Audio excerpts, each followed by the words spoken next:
अस्सलाम वालेकुम, खुशामदीद, सुबह खैर तमाम देखने वालों को। प्रोग्राम है गुड मॉर्निंग कराची और मैं हूं आपका मेज़बान मोहम्मद यासर। नाज़रीन, प्रोग्राम में अपने मुख्तलिफ हवालों से मुख्तलिफ मामलात पर और मुख्तलिफ मसाइल के हवाले से गुफ्तगू होती है। और पिछले कई दिनों से बात हो रही है मुल्की हालात पे। देखने वाले बहुत सारे पैगामात अपने भेजते हैं और वो ये चाहते हैं कि उनके मसाइल के हवाले से प्रोग्राम में गुफ्तगू की जाए। हमारी कोशिश हमेशा से यही रही है कि अवामी मसाइल को उजागर भी किया जाए और लोगों को मसाइल के हवाले से आगाही भी फराहम की जाए।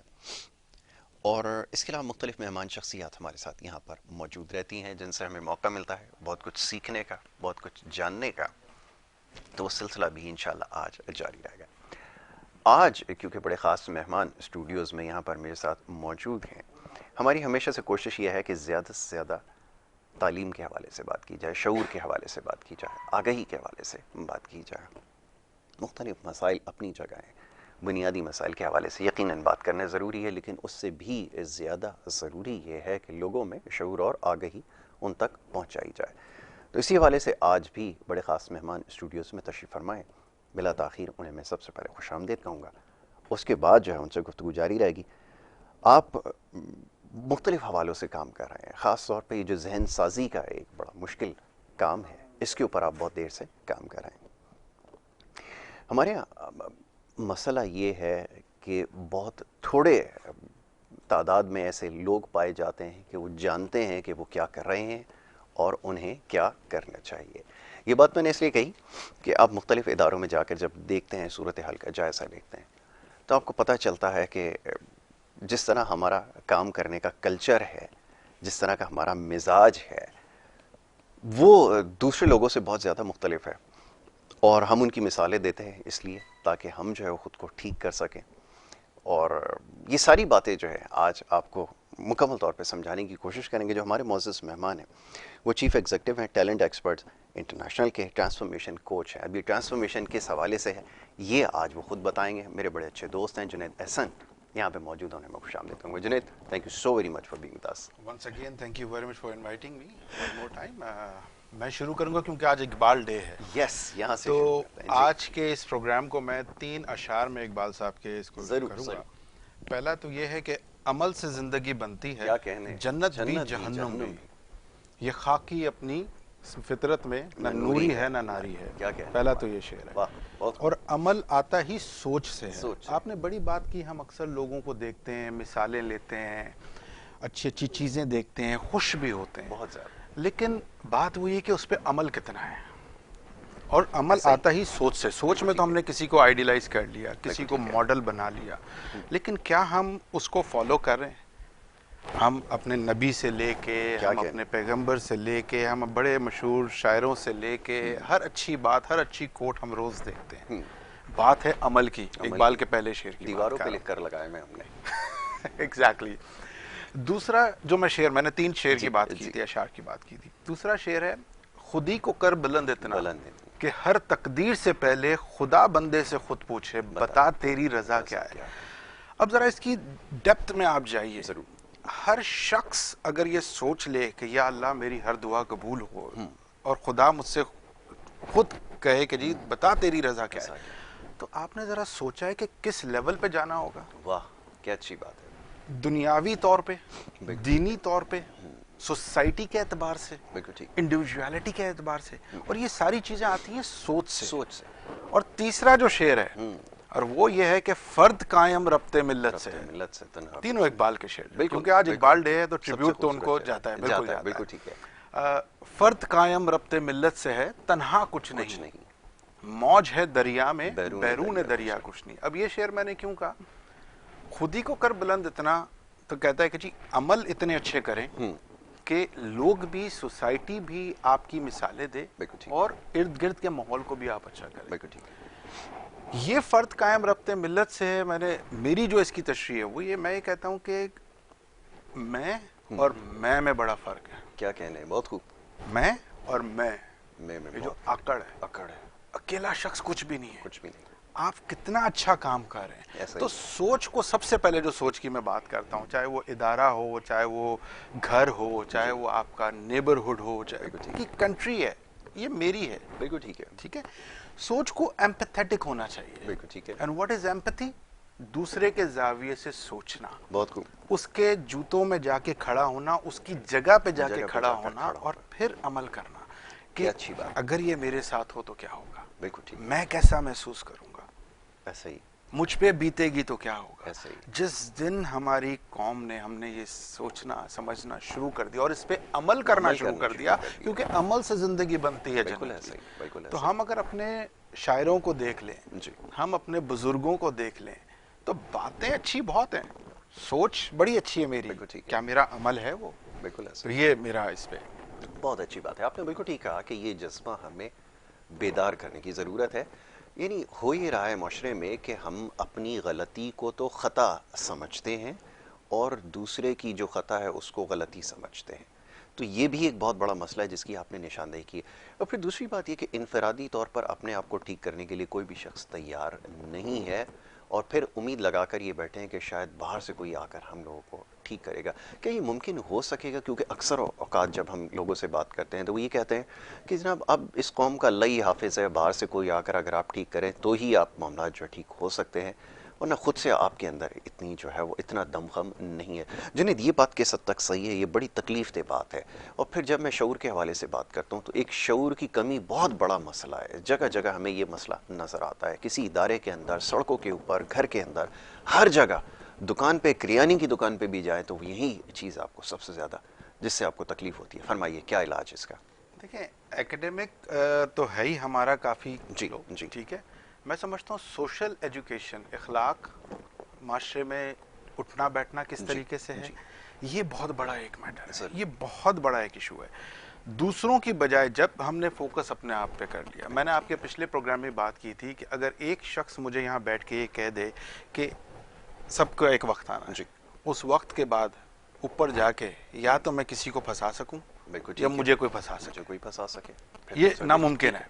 ये लॉजिक बड़ी सिंपल है। ऐसा ही, जब वहां हम ब्लेम नहीं कर सकते तो यहाँ हम हालात को क्यों ब्लेम करते हैं? अच्छा, इसमें दो किस्म के लोग होते हैं। एक होते हैं ओपन, होते हैं जो हर चीज को पॉजिटिवली देखते हैं। ठीक है जी, चीनी महंगी हो गई, ठीक है, पेट्रोल महंगा हो गया, महंगाई हो रही है, और माफ कीजिएगा बचपन से आज तक, ठीक है, tomorrow I will be turning 50। अच्छा, माशाअल्लाह, इतने ओपनली कोई अपनी मतलब एज नहीं बताता। I will be having my golden jubilee tomorrow. ठीक है, माशाअल्लाह। अच्छा, 50 साल के अंदर मैंने कभी नहीं सुना कि कोई चीज सस्ती हो गई है। ऐसा ही, ठीक है। आप बढ़ते रहते हैं, आप अपनी कॉम्पिटेंसी बढ़ाते हैं, आप फाइट करते हैं, ठीक है, ठीक है। लेकिन ब्लेम करना, ये वो लोग होते हैं जो अरेस्टेड होते हैं। दो किस्म के लोग मैंने बात किया, एक होते हैं अरेस्टेड कि जी कोविड आ गया, फला चीज महंगी हो गई, स्ट्राइक हो गई, इनके पास सिर्फ एक्सक्यूजेस होते हैं। ठीक है, you have to work hard. ठीक है, परसिस्टेंसी की मैंने बात की थी, परसिस्टेंट होकर आपको मेहनत करनी है आगे बढ़ने के लिए, और दूसरों को ब्लेम करना छोड़ दें। ठीक है, be in the second one, वो जो कि ओपन कैटेगरी है। ठीक है, ओपनली चीजों को एक्सेप्ट करें और आगे बढ़ें। जो चीजें हो रही हैं वो होंगी, बिल्कुल ठीक है। आपने कैसे आगे बढ़ना है इसका फैसला आपने खुद करना है, क्योंकि जिंदगी आपसे शुरू हुई है और आप पे आपकी जिंदगी खत्म हो जाएगी। ये मौका आपको, ये इनिंग्स कितनी लंबी मिली है आपको नहीं पता, और ये इनिंग्स आपने खेलनी है उस एतबार से कि आपकी जात से किसी को तकलीफ ना हो। बिल्कुल ठीक है। और ये जो 3 शेर मैंने आपके पढ़े इकबाल साहब के, कि अमल आपका बेहतरीन होना चाहिए। बिल्कुल ठीक है। Junaid, on the whole society के नॉर्म्स को कैसे चेंज किया जाए, सोच को कैसे चेंज किया जाए, जहाँ पर पैसे को अचीवमेंट समझा जाए कि अगर आप पैसा ज़्यादा कमा सकते हैं तो आप बहुत बड़े अचीवर हैं सोसाइटी के अंदर, ये सोच कैसे तब्दील की जाए? क्योंकि ये वेस्ट में और दुनिया में कहीं चीज़ नज़र नहीं आती। अनफॉर्चुनेटली पाकिस्तान जैसे मुल्क में, हमारी सोसाइटी में नई गाड़ी ख़रीद लेना अचीवमेंट है, नया टीवी ख़रीद के लिए आया अचीवमेंट है, ये नया मोबाइल फ़ोन ख़रीद लेना अचीवमेंट है। जब ये सारी चीज़ें अचीवमेंट समझी जाएंगी तो फिर मामला कैसे हल होंगे? जैसे भी आपने कहा कि तमाम मामला हैं आपको साथ लेके चल लें, या सारी ज़िंदगी इसमें सर्फ हो रही है कि किस तरह नया मोबाइल फ़ोन ख़रीद लें, गाड़ी को मॉडल कैसे अपग्रेड कर लें, या अगर बहुत हुआ तो घर एक जगह से दूसरे इलाके में कैसे शिफ्ट हो जाए। ये प्रायोरिटीज़ हमारी क्यों हमने सेट कर ली? देखें, सक्सेस इज नॉट मनी। ठीक है, money is not a success. कैसे समझाई जाए ये बात, मुझे बताएं। ये लोगों को खुद समझनी होगी और हमें समझाना पड़ेगा कि देखें, सबसे बड़ी चीज़ है बीइंग कंटेंट, हैप्पीनेस। ठीक है, and happiness is with in. Happiness is everything for me. Is with in. मेरे पास बहुत पैसा है लेकिन अगर मैं स्ट्रेस में हूं तो उस पैसे का क्या फायदा? बताइए। And I always say in my session, success without fulfilment right. Is an ultimate failure. Absolutely. Success without Yes. Fulfilment is an ultimate failure. Failure. क्या आपने सक्सेस हासिल कर ली, बाजू का हम किसी को हराने के लिए बड़ा वो होते हैं. Yes, लेकिन हम desperate ये होते नहीं हैं. डिसाइड कर पाते कि हमारे लिए उसमें क्या चीज बेहतर है. Yes. हम कैसे खुश रह सकते हैं. बुनियादी तौर पे अगर आप खुश हैं और आपकी खुशी का तायुन भी आप खुद ही सेट करेंगे. आपको खुशी किससे मिलती है? सबसे पहले इमीडिएट फैमिली, बिल्कुल ठीक है, बिल्कुल ठीक आपका बच्चा, है. ऐसा ही. आपका घर, उसका माहौल. खुशी अंदर से आती है. Right. खुशी इन चीजों से. आपने एक नया मोबाइल ले लिया, आपने Yes, बात की, yes. ठीक है, मुझे आईफोन 13 चाहिए. आपने ले लिया, कितना अरसा, उसके बाद आप दूसरे के पीछे दूसरे जाएंगे. के पीछे जाएंगे. ठीक है, गाड़ी आपने ले ली. मैं अक्सर लोगों को बात करते सुनता हूँ, आप सक्सेस की बात सही कह रहे हैं कि पैसे से देखना, यार इतना ऑन है गाड़ियों पे, जो हमारी गाड़ियों yes, पे yes. होता है. मुझे कोई शख्स ये बता दे ऑन क्यों है. क्यों है? आप लेना छोड़ दे, ऑन खत्म हो जाएगा. खत्म हो जाएगा. क्योंकि आपके अंदर ये हिरस है कि सबसे पहले मेरे पास नया मॉडल मेरे घर होना पे खड़ा चाहिए, हो that's it. और मैं बताऊं कि जी मेरे पास ये नया मॉडल है. ऐसा ही. This is what you have decided and draw a line for yourself कि जी ये मेरी सक्सेस का वो है. सक्सेस, पैसा इज नॉट अ सक्सेस. बिल्कुल ठीक है. सुकून इज सक्सेस. सुकून इज सक्सेस. सुकून is success. Absolutely. Fulfilment is success. बिल्कुल ठीक है. ऑन का और ये सारी चीजों का, इवन जो हमारे माशरे में जो इस तरह की चीजें होती हैं, हर चीज रिफ्लेक्ट बैक करती है आपकी अपनी से. अपनी चीज बिल्कुल. और अगर आप अपनी इस्लाह नहीं करेंगे, सेल्फ असेसमेंट जिसे ज़मीर कहते हैं जी, आपका, अगर उसको जगा के नहीं रखेंगे, बहुत अच्छी बात. माफ कीजिएगा, कुछ नहीं होने वाला. आप रोते ही रहेंगे. इसलिए अब मसला ये है कि अभी कुछ देर पहले मैं जब न्यूज़ देख रहा था तो लाहौर के अंदर, पंजाब के अंदर सूरत हाल ये है कि डेंगू की वजह से मामला ख़राब है. खबर ये आई है कि जनाब शॉर्टेजेस की वजह से या डिमांड ज़्यादा होने की वजह से जो मेडिसिन है ना बुखार की, वो मार्केट से शॉर्ट हो गई है या गायब कर दी गई है. उसके पीछे आपको पता है क्या मैकेनिज्म काम करता है. ये हम लोग ऐसे क्यों हो गए? ये चीनी के लिए हम लोग किस कदर कोशिशें कर रहे हैं, क्या क्या नहीं कर रहे हैं सिर्फ एक चीनी को हासिल करने के लिए. मिजाज कौम का कैसे तब्दील होगा, ये सोच कैसे डेवलप करेंगे. आप कब तक ब्लैकमेल होते रहेंगे इन माफियाज के हाथों से, ये कौम को बात कब समझ में आएगी? सर अगर तो मैं पहले उस पर आ जाऊँ शॉर्टेज के ऊपर, उसके ठीक ऊपर है. आ जाओ. दो चीज़ें, एक विल नहीं है, ठीक है. दूसरा दिल नहीं है. दिल नहीं है. बहुत खूब, ऐसा ही है. एक विल नहीं है और दूसरा दिल. दूसरा दिल नहीं है, करना नहीं है. ठीक है. ठीक है, बिल्कुल ठीक है. प्लानिंग नहीं है किसी चीज़ की. ठीक है. अगर आपकी प्लानिंग सही हो, और मैं समझता हूँ कोई इसके अंदर दूसरी राय नहीं है कि जी आपकी प्लानिंग सही ना हो. Right right. You all are competent people sitting in the government, whether आपकी गवर्नमेंट, वेदर अपोजिशन.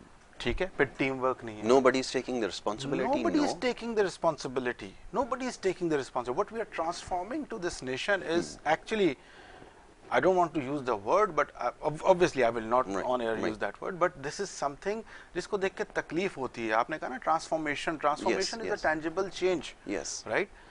हम इलेक्ट करते हैं लोगों को. Yes. शऊर वहाँ पे आना है कि हम किसको इलेक्ट कर रहे हैं. क्या कहना है, बिल्कुल ऐसा ही. शऊर वहाँ पे आना है किसको इलेक्ट कर रहे हैं. Right right. The moment we are going to be values driven company or country, I'm Country. sorry, the values driven country, change हम में आ जाएगा. मैं आपको वोट इसलिए देता हूँ कि आप मेरे दोस्त हैं. Yes. Do I know your capability? No. Do I know what you're capable of? No. Do I know your past history? Not at all. I need to dig into. जब तक इस माशरे में ये एजुकेशन का शऊर नहीं आएगा कि जी हमने जिन लोगों को सिलेक्ट करना है वो आके एक दूसरे पे इल्जाम तराशी ना करें, लड़े नहीं, रिजल्ट्स दे. We need results. Grass root पे गरीब आदमी को क्या चाहिए? उसको रिजल्ट चाहिए. रिजल्ट चाहिए. उसको खुशी चाहिए. बिल्कुल. ठीक है, वही उसको आप उससे desperate कोई हो. गर्ज नहीं है. लेकिन हम करते क्या है? वही ग्रास रूट पे वही शख्स जाके वोट वहां देता है. ठीक है, माजरत के साथ, जहां उसको पता है कि सिर्फ इल्जाम तराशी होनी है, एक्सक्यूजेज होने, Yes. माफी के साथ. जिस वक्त अपनी कोई, I will say on air this, जब अपनी तनख्वाहें बढ़ानी होती हैं तो सब एक होते हैं. Absolutely जी. ठीक है. चले, ये बड़ी तकलीफदेह चीज़ है जी. हमारी तनख्वाहों के बारे में कोई नहीं सोच रहा. इसके ऊपर गुफ्तगू करते हैं. जुनैद साहब ने जो है वो दुखती रखों पर हाथ रख दिया है. एक ब्रेक की तरफ जा रहे हैं. ब्रेक के बाद वापस आएंगे. एक और बड़े खास मेहमान हमारे साथ आज इस सुबह की नशिस्त में मौजूद होंगे. ब्रेक से वापस आ रहे हैं. आप देखते हैं प्रोग्राम गुड मॉर्निंग कराची.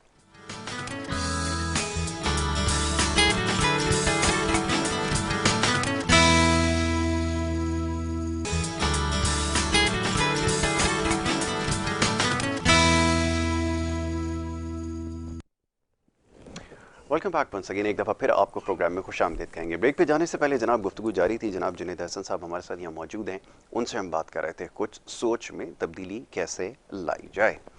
दूसरे हमारे एक और बड़े ख़ास मेहमान हमें ज्वाइन कर चुके हैं। सुबह का वक्त है, आपका तारुफ ये है कि आप एक इंटेलेक्चुअल हैं, बड़ी अच्छी गुफ्तगू करते हैं, मामलात को समझते हैं। ख़ास तौर पे जो इकॉनमी के हवाले से हमारे जो मसाइल हैं, हमें मौका मिलता है, हम उनसे बात करते हैं, बहुत कुछ जानने का मौका मिलता है। हाल ही में जो एक एपिक बॉडी है बिज़नेस कम्युनिटी की, कराची चैम्बर्स, उसको हेड करते रहे, और इसके अलावा आपकी बहुत सारी कंट्रीब्यूशन है और पोर्टफोलियो माशाल्लाह क्योंकि बड़ा तवील है। और मैं चाहता ही हूँ कि आज उनसे ज़्यादा से ज़्यादा जो है वो बात कर ली जाए। गुफ्तगू के दौरान आपको यकीनन अंदाज़ा होगा, आप मुख्तलिफ चैनल्स पे उन्हें देखते हैं, हमारे साथ गुफ्तगू में हमेशा शामिल रहते हैं।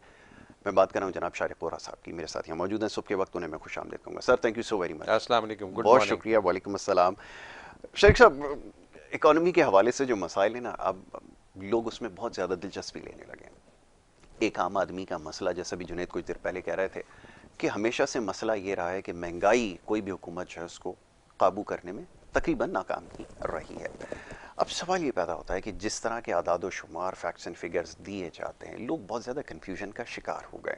वो कहते हैं कि ये जो आदाद व शुमार हमें बैठ कर बताए जाते हैं सुबह से लेकर शाम तक, और ये कहा जाता है कि जी सारे मामला ठीक है, हकीकतन हो क्या रहा है, क्यों मामलात हमारे हाथ से निकलते जा रहे हैं, ये मैं चाहूँगा ज़रा इसके ऊपर गुफ्तगू कीजिएगा। आम आदमी के लिए समझना बड़ा मुश्किल हो रहा है। फरमाइए। बहुत शुक्रिया, आपने यहाँ मदू किया। एक तो जो मेरा एनालिसिस है वो ये है कि to cut the long story short, के ये जो फिगर्स हैं, आदाद व शुमार हैं, ये एक आम आदमी के फहम से बाहर है। बिल्कुल ऐसा ही।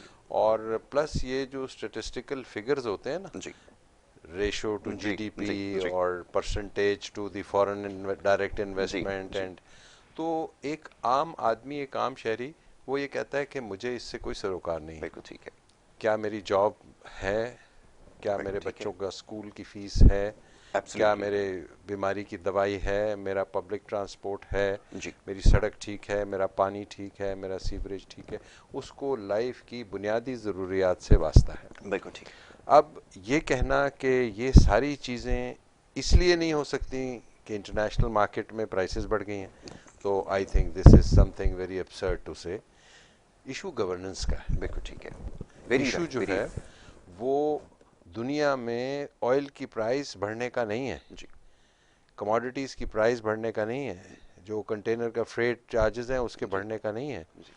90% वो इश्यूज हैं जिनका ताल्लुक गवर्नेंस से है, चाहे वो फेडरल लेवल पर है, चाहे वो प्रोविंशियल लेवल पर है, चाहे वो म्युनिसिपल लेवल पर है। तीनों टीयर्स ऑफ द गवर्नमेंट में जो प्रॉब्लम है वो गवर्नेंस का है, और ये दिन ब दिन बढ़ता जा रहा है। अब हमको ये बजाय इसके कि हम ये क्रिटिसिज्म एक नया एंगल से शुरू कर दें कि गवर्नेंस में सारे ही जो टीयर्स ऑफ गवर्नमेंट्स हैं वो फेल हो गए, हमको ये चाहिए कि हम ये अब सोचें सब लोग मिलकर, मैं, आप, आम शहरी, इंटेलेक्चुअल्स, असेंबली के लोग, जो फाइनेंशियल गुरुज हैं, जो हमारे इकोनॉमिस्ट्स हैं, जो कि how to overcome this challenge, ये है इम्पॉर्टेंट चीज़। ठीक है। अब मैं आपको एक छोटी सी मिसाल दूं। मैं आपके स्टूडियो में आ रहा हूं, मुझे ये जानकर खुशी हुई कि कराची में जो ट्रैफिक का निज़ाम है वो पिछले 6 माह से आज मुझे बहुत बेहतर नज़र आया। जी, ठीक है। ठीक। मुझे बड़ी खुशी हुई कि कराची में जो सड़कें हैं उनमें जो गंदगी और जो गार्बेज का जो लिफ्टिंग का सिस्टम था उसमें इम्प्रूवमेंट आई है। ठीक। मैं ये बिल्कुल नहीं कह रहा कि वो ठीक हो गया, बट उसमें इम्प्रूवमेंट आई। अब ये इम्प्रूवमेंट कैसे आई? आपने, चैनल्स ने, मीडिया ने, लोगों ने, पब्लिक ओपिनियन ने एक प्रेशर बिल्ड किया है, क्रिएट किया, कहते रहे वो हुकूमत, जो सिंध हुकूमत जिसको हम बहुत मलाइन करते हैं, ये कर दिया, वो कर दिया, उसने भी आपके उस प्रेशर में आके हमारा वॉइस रेस करने से चीज़ों को बेहतर करना शुरू कर। ठीक है। मैं ये समझता हूँ कि हम इंटरनेशनल कमोडिटी प्राइसेस को कंट्रोल नहीं कर सकते, ठीक है, लेकिन हम आवाम के लिए पब्लिक ट्रांसपोर्ट मुहैया करके उनकी उस इन्फ्लेशन में जो एक ट्रांसपोर्ट का बहुत बड़ा हिस्सा है उसको तो कंट्रोल कर सकते। बिल्कुल कर सकते हैं, बिल्कुल। हमने अब एजुकेशन भी बेच दी प्राइवेट सेक्टर को। ऐसा ही है, बिल्कुल सही लफ्ज आपने इस्तेमाल किया। हमने हेल्थ केयर भी बेच दी, हेल्थ केयर भी बेच दी। तो स्टेट की तो कोई रिस्पॉन्सिबिलिटी है ही नहीं। बिल्कुल ठीक। स्टेट तो कहती है कि जी हम पियाई भी बेच देंगे, स्टील मिल भी बेच देंगे, क्योंकि ये भी नुकसान है, ये भी नुकसान है, ये भी नुकसान है। राइट। तो गोया स्टेट कोई काम नहीं कर सकती। ठीक, राइट। ठीक है। तो हम पाकिस्तानी शहरी, कराची के लोग, पाकिस्तान के लोग, लाहौर के लोग ये कहते हैं कि फिर हमारी स्टेट का कोई मकसद, कोई फ़ायदा होना फिर चाहिए, तो होनी नहीं चाहिए। बिल्कुल ठीक फिर है। तो आप किसी इंटरनेशनल एजेंसी को दे दें ठेके पे, हेल्म अफेयर्स वही चला ले। आप कहें जी ये तो सब कुछ प्राइवेट सेक्टर नहीं करना है। बिल्कुल ठीक है। तो बट देखें, state has a motherly role. Absolutely. State का एक रोल है, और वो स्टेट अगर अपना रोल नहीं प्ले कर रही तो स्टेट का फेलियर है, और यही हम देख रहे हैं। राइट। तो मैं आपके सवाल को जो समअप करना चाहूँगा वो इसी पॉइंट ऑफ व्यू से करना चाहूँगा कि हमारी गवर्नेंस जो है वो फेलियर है। बिल्कुल ठीक है। वो सब एक चीज़ का जवाब दीजिए, अब ज़रा मुश्किल सवाल है। हमारे पास जो हम अफेयर्स को चलाने की कोशिश करते हैं जुनैद, वो दांत के डॉक्टर से हम हार्ट का इलाज करने की कोशिश कर रहे हैं। कहने का मकसद ये है कि आपका जो फाइनेंस अफेयर्स है या इकोनॉमिक अफेयर्स हैं, मुझे कहने दीजिए, माफ़ कीजिए, आप अगर किसी बैंकर के ज़रिए, मैं किसी बनाना रिपब्लिक की बात कर रहा हूँ, अगर वहाँ की आप फाइनेंशियल अफेयर्स को, इकोनॉमिक अफेयर्स को बैंकर्स के ज़रिए चलाने की कोशिश या चार्टर्ड अकाउंटेंट के ज़रिए आप चलाने की कोशिश करेंगे, एंड रिजल्ट मुझे बता दें क्या निकलेगा। सेकेंडली, पूरी दुनिया में जहाँ भी पॉलिसी मेकिंग होती है, स्टेक होल्डर्स को ऑन बोर्ड लिया जाता है। मैं जुनैद साहब के साथ काम करता हूँ, ये स्पेशलिस्ट हैं, हेड हंटर हैं, पब्लिक स्पीकर हैं, इनको लोगों का बिहेवियर पता है, ये सोसाइटी के नॉर्म्स को भी समझते हैं, सब कुछ समझते हैं। अगर मैं कोई पॉलिसी मेकिंग करने जाऊंगा, आपके ख्याल में मुझे इनको शामिल नहीं करना चाहिए पॉलिसी मेकिंग के अंदर? आपकी राय, एक बड़ी एंटिटी, इंपॉर्टेंट एंटिटी के साथ आपका एक वास्ता रहा, इसके अलावा भी बहुत सारे आपके राहें हैं, क्या ये हमारे यहाँ ये जो हुज्जत है वो तमाम की जाती है? इसके बारे में ज़रा फरमाइए। ऑनेस्टली स्पीकिंग, ये हुज्जत तमाम तो की जाती है, लेकिन हुज्जत तमाम करने से इशू सेटल नहीं होते।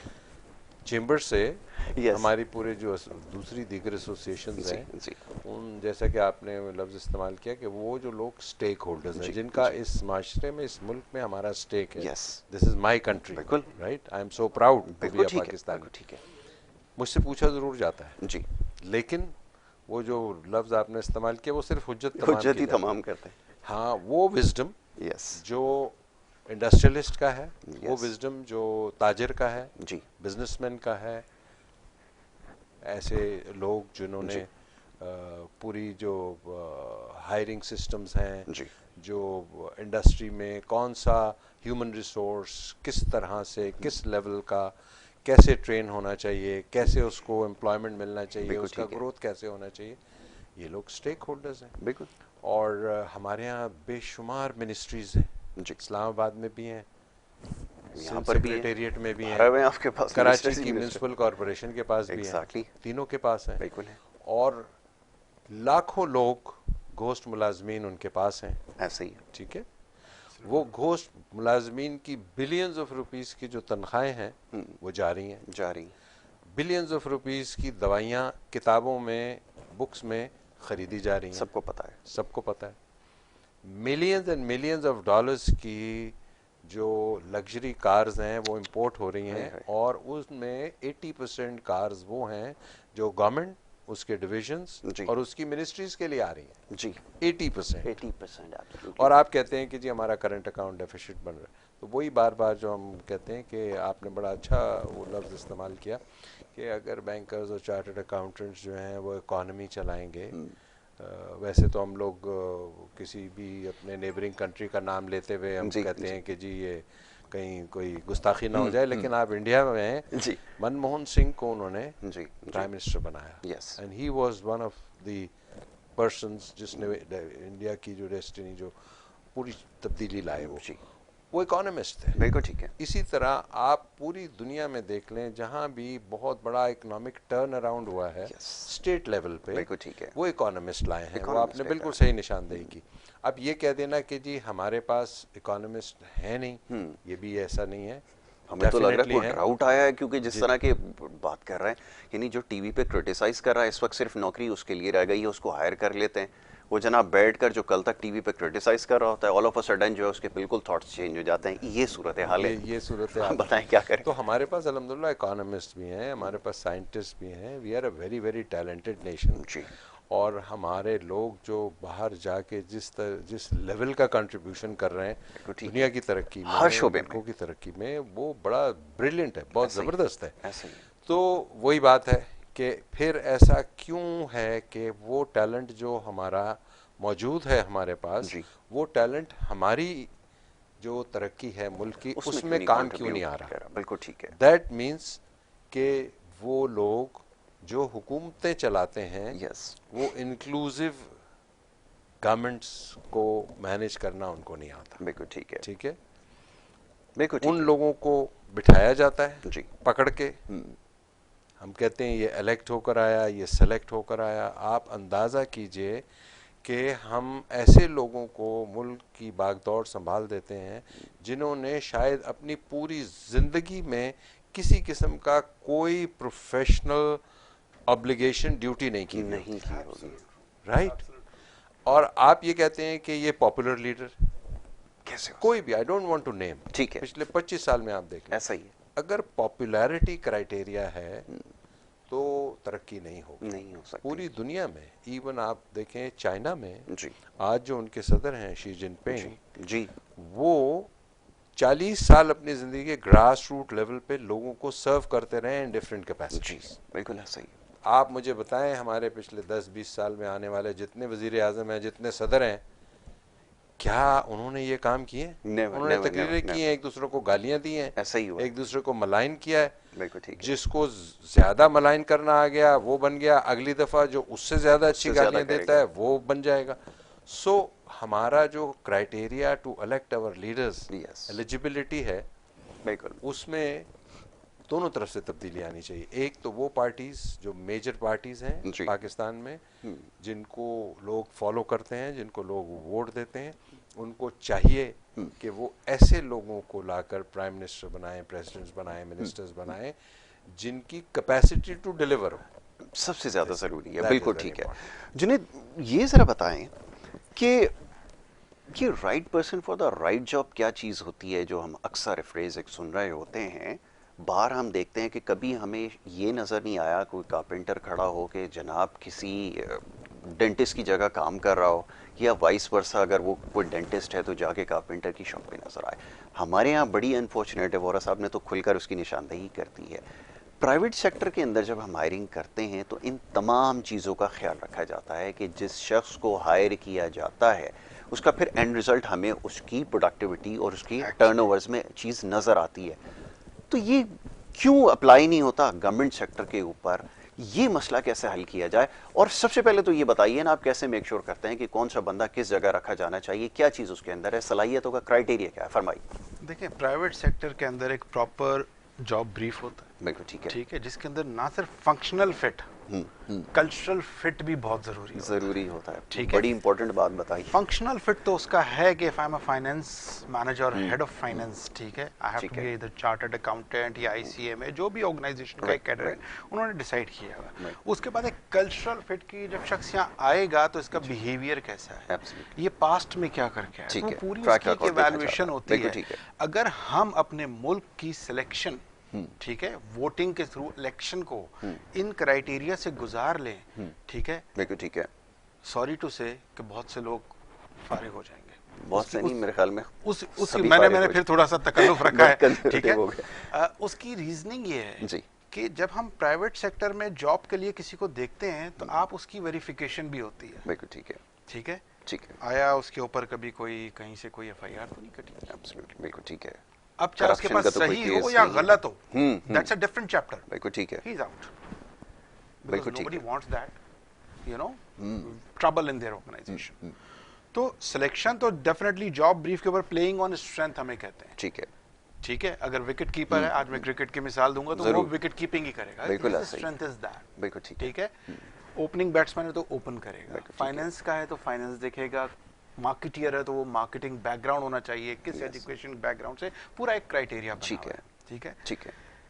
अब हम अगर इलेक्शन वाली साइड पे आ जाते हैं और ये क्राइटेरियाज, ठीक है, मुशर्रफ साहब ने एक चीज की थी, मैंने आपके पिछले प्रोग्राम में भी कहा था कि हर पार्टी ने अच्छे काम किए हुए, चाहे वो पीपल्स पार्टी हो, नून लीग हो, एमकेएम हो, मुत्तहिदा हो, पीटीआई हो, जनरल मुशर्रफ हो, हर एक ने अच्छे अच्छे काम किए हुए। हमारा फोकस है हाईलाइट करना नेगेटिविटी को, ठीक है, तो हम उसके, जैसे वोरा साहब ने बड़ी अच्छी बात की थी कि हल की तरफ जाएं, जो चीज हो रही है वो हो रही है, इसका सोल्यूशन क्या है, we need to be solution oriented, ठीक है। So coming back to your point कि अगर गवर्नमेंट में हम इस चीज को लेकर आ जाएं, गवर्नेंस को टाइट करते हैं कि जी आप, मुशर्रफ साहब की बात करता हूं, उन्होंने ग्रेजुएशन का रख दिया था, कंडीशन लगा दी थी, ठीक है, और सही लगाई थी, सबसे ज्यादा उसी को अपोज किया था लोगों ने, सही लगाई थी भाई।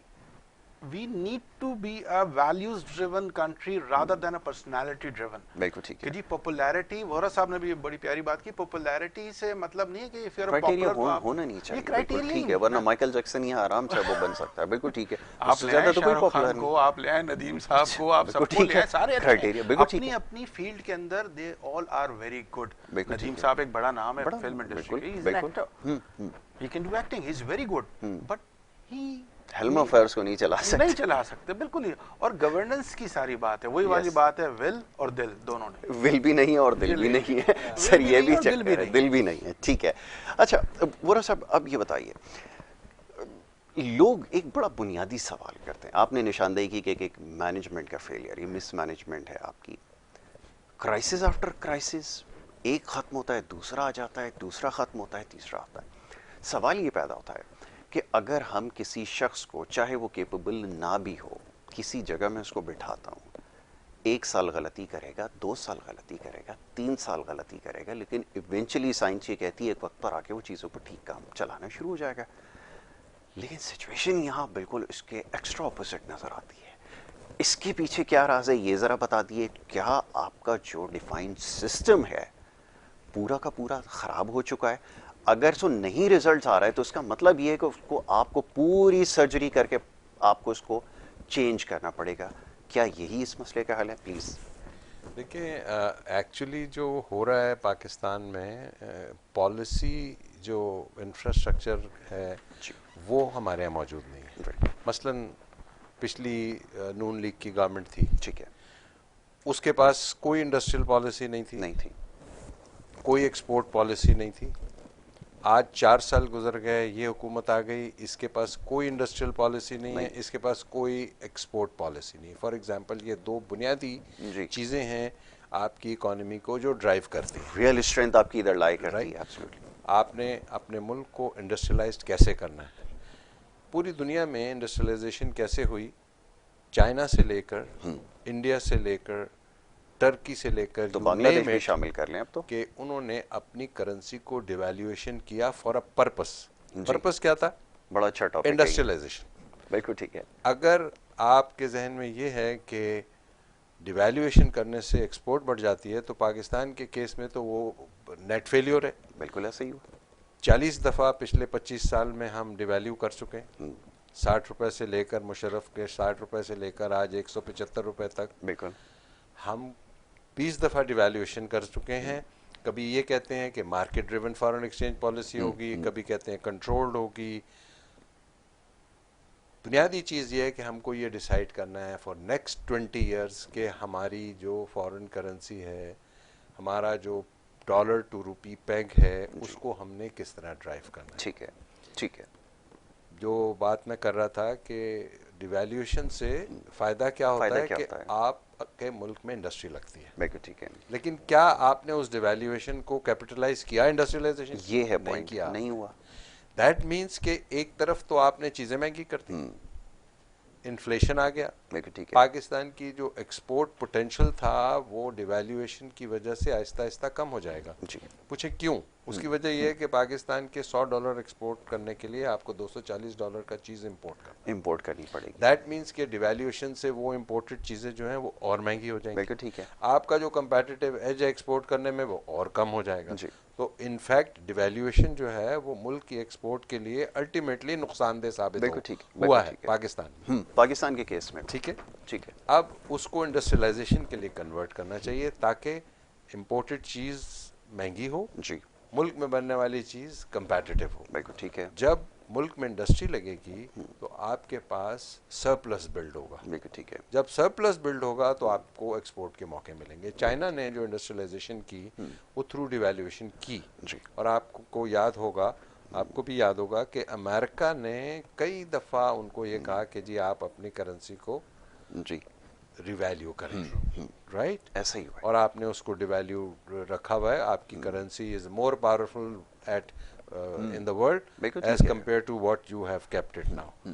उसकी उन्होंने क्या अचीव किया? उन्होंने 30 साल 40 साल दुनिया की कोई बात नहीं सुनी बिल्कुल और इंडस्ट्रियलाइजेशन करते चले गए, करते चले गए, करते चले जी गए। जी। वेस्ट ने भी ये किया। पिछले 100 साल में पूरे वेस्ट ने, पूरे अमेरिका ने कोयला इस्तेमाल किया बिल्कुल बिल्कुल बिल्कुल और उससे सस्ती बिजली पैदा की बिल्कुल ठीक है। और अपनी इंडस्ट्री को वायबल बनाया। बिल्कुल ठीक है। जब सब कुछ कर लिया तो अब उन्होंने कहा कि जी वो कोयला तो आपके लिए जी बस बंद कर दिए। इंग्लैंड के अंदर सारे जी। प्लांट जो है वो तो सारे वो कोयले shutdown के की उन्होंने तरफ बंद चले कर गए, बंद कर दिए। चाइना ने कभी भी वेस्ट की और अमेरिका की इस जो कहते हैं ना उर्दू में वारदात को जी कभी कामयाब नहीं बर्दाश्त होने दिए। उन्होंने अपने ऊपर हावी नहीं किया। They kept on doing what was good for them. जी ऐसा ही है।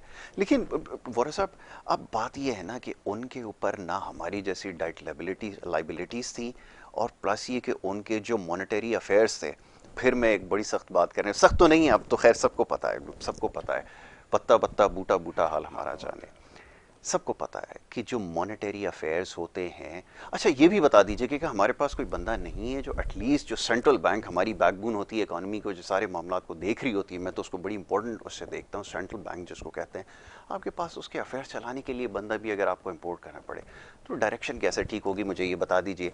रुपी डॉलर की पैरिटी क्या होगी, कौन डिटर्मिन करेगा? अगर मार्केट फोर्सेस करती है तो फिर नतीजा ये होगा, और अगर आप कंट्रोल करने की जैसे फोरा साहब ने बात की है तो आपके लिए कोई प्रोडक्टिव नहीं रहा है। तो सवाल ये पैदा होता है कि जब मॉनेटरी अफेयर्स ही बाहर से चलाए जा रहे हैं तो फिर आप कैसे ठीक करेंगे? डायरेक्शन ये भी समझा दीजिए। मैं ये समझता हूँ कि हमारे मुल्क में टैलेंट है, ठीक है, लेकिन चूंकि जो लोग हुकूमत चलाते हैं वो खुद बाहर से कंट्रोल होते हैं। ठीक। जब वो खुद बाहर से कंट्रोल होते हैं तो वो वही लोगों को लाते हैं जिनको आईएमएफ कहता है कि जी आप आज वोरा साहब को बिठा दें, आज यासिर को बिठा दें, आज इसको बिठा दें। यस। इसलिए कि उन्होंने अगर लैंडिंग करनी है तो उन्होंने उसको कंट्रोल अपने ह्यूमन रिसोर्स से करना है। सही। That is the problem. अब आपने उसको रेजिस्ट करना है। हमको पता है कि ये विशियस सर्कल है, ये बहुत मुश्किल काम है। Sir are we in a position to resist? सवाल तो ये नहीं पैदा नहीं, होता है। वही हल है। आप ये देखें कि कल वजीर खजाना साहब ईरान गए थे। जी। सब अखबारों की सुर्खियां थी कि ईरान और पाकिस्तान का जो ट्रेड पोटेंशियल है वो $5 अरब है, जी। $5 बिलियन। जी। हम लोगों ने, बिजनेसमैन ने, चेंबर्स ने सबसे पहला सवाल ये किया कि सर वो कैसे होगा, हमारा तो उनका बैंकिंग रिलेशनशिप नहीं है, कर नहीं सकते आप। तो आप अगर समझते हैं कि वो बॉर्डर ट्रेड सब्जी फ्रूट के तबादले से हम $5 बिलियन का इतना बड़ा फिगर पकड़ लेंगे, मुमकिन नहीं, मुमकिन नहीं है। तो ज़रूरत इस बात की है कि जो इंफ्रास्ट्रक्चरल रिफॉर्म्स करनी है, आपकी रिलेशनशिप जो फॉरेन रिलेशनशिप है उसमें भी इतनी करेज, इतना हौसला होना चाहिए कि आपकी वो जो फॉरेन रिलेशनशिप है वो फिर ट्रांसलेट हो into a good economic relation. बिल्कुल ठीक है, बिल्कुल ठीक है। वोरा साहब ये बड़ी इंपॉर्टेंट बात है और दिल करता है कि इस मौजू पे बात करते जाएं क्योंकि हम सबका ये फेवरेट टॉपिक है। जुनैद, वन लास्ट वर्ड क्या कहना चाहेंगे? अब ये सोच बिल्डिंग के हवाले से ना तो इसके ऊपर बड़ी डिटेल डिस्कशन होनी चाहिए, लेकिन वो बार बार कह रहे हैं कि वक्त आपका जो है वो ख़त्म हो गया। लास्ट वर्ड अगर कुछ कहना चाहें एक मैसेज की शक्ल में। जी। मेरा ख्याल है हर शख्स को खुद, जो मैंने बात की थी ना, अपनी इस्लाह करना, ठीक है, गवर्नमेंट से लेके ग्रास रूट लेवल तक, एक लेमैन तक, राइट, ठीक है, खुद से अपने आप को डेवलप करना और सोच को सही करना, खुद और ही को अमल करना, अमल से जिंदगी, अब बेहतर अमल, ठीक है, बेहतरी की तरफ। बिल्कुल ठीक है, दिस इज माय मैसेज। कोशिश करनी होगी। और जहाँ बात की कि मुल्क की हमारी बेहतरी की हमारी, ठीक है, गवर्नमेंट लेवल के ऊपर, तो वो उसके अंदर अगर मैं बात करूं तो थर भी हमारे पास है। आप कोल की बात करते हैं तो थर के अंदर आप ब्रेक लेना है, अभी ब्रेक के लिए कह रहे हैं? अच्छा, ब्रेक ले लें पहले आप।